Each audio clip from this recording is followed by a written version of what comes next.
आज का ये दिन महत्वपूर्ण है। माननीय प्रधानमंत्री श्री नरेंद्र मोदी ने एक नया इतिहास रचा है। पूर्व की कई सरकारों ने नए संसद भवन की आवश्यकता पर चर्चा की थी।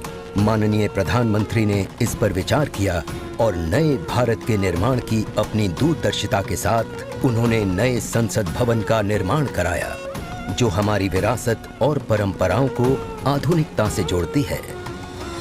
साथियों, नए संसद भवन का निर्माण नूतन और पुरातन के सह अस्तित्व का उदाहरण है। ये नई संरचना लगभग 59,000 श्रमवीरों के योगदान से बनाई गई है। माननीय प्रधानमंत्री ने राष्ट्र की ओर से उनका आभार प्रकट किया है। 75 वर्ष पहले की स्वतंत्रता की भावना को पुनर्जीवित करते हुए माननीय प्रधानमंत्री ने आज तमिलनाडु के अधिनियमों से सेंगोल को स्वीकार किया है। सेंगोल राष्ट्र के लिए न्यायपूर्ण और निष्पक्ष शासन का स्मरण कराता है।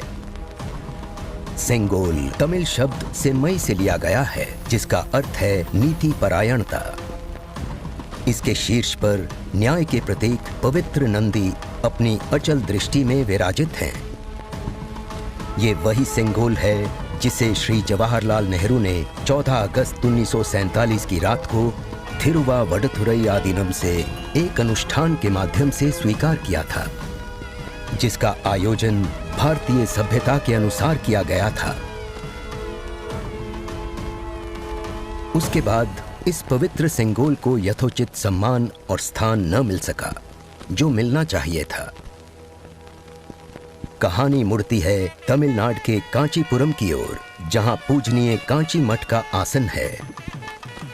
15 अगस्त 1978 मठ के 68वें प्रमुख परम पावन श्री चंद्रशेखरेंद्र सरस्वती स्वामीगढ़, जो महापेरियवा अर्थात प्रबुद्ध ज्येष्ठ के रूप में जाने जाते हैं, वे सेंगोल वृतांत को स्मरण करते हुए अपने अनुयायी डॉक्टर आर सुब्रमण्यम से इसका वर्णन करते हैं, जिसे उन्होंने अपनी किताब में स्थान दिया है।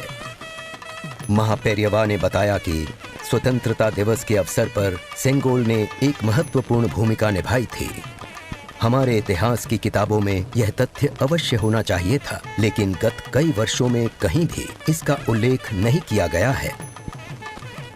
एक बार इस अद्भुत संस्मरण के सार्वजनिक होने पर तमिल मीडिया व प्रकाशनों ने इसे अपने संपादनों और वेबसाइटों में वरीयता दी।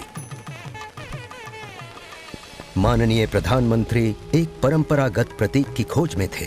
तत्पश्चात सेंगोल ने उनका ध्यान आकर्षण किया। उन्होंने इसकी जांच करवाई, जिसका प्रमाण मीडिया विश्लेषणों और पुस्तकों में मिला। आखिरकार सेंगोल की खोज पूरी हुई। यह ऐतिहासिक सेंगोल इलाहाबाद संग्रहालय में मिला। ये चोला साम्राज्य से चली आ रही हमारी भारतीय सभ्यतागत प्रथा है। चोला सदियों तक हमारे उपमहाद्वीप के अग्रणी साम्राज्यों में से एक थे। सबसे महत्वपूर्ण बात यह है कि सेंगोल के प्राप्तकर्ता के पास न्यायपूर्ण और निष्पक्ष रूप से शासन करने का आदेश होता है, जिसे तमिल में आणई कहा जाता है। इस विचार से माननीय प्रधानमंत्री प्रभावित हुए। उनके अनुसार जनता के लिए चुने गए लोगों को इस आदेश को कभी नहीं भूलना चाहिए। उन्होंने यह निश्चय किया कि इस अद्वितीय प्रतीक को अमृतकाल के प्रतिबिंब के रूप में अपनाया जाना चाहिए, ताकि राष्ट्र अनंत संभावनाओं से परिपूर्ण रहे। सेंगोल को आज सुबह संसद में उसके सुयोग्य स्थान पर स्थापित किया गया। यह सभी के लिए भारत सरकार के न्यायपूर्ण और निष्पक्ष शासन के अटूट संकल्प का स्मरण कराता है। इस दृढ़ता के साथ भारत विश्व गुरु के रूप में अपना यथोचित स्थान ग्रहण करने की ओर बढ़ रहा है।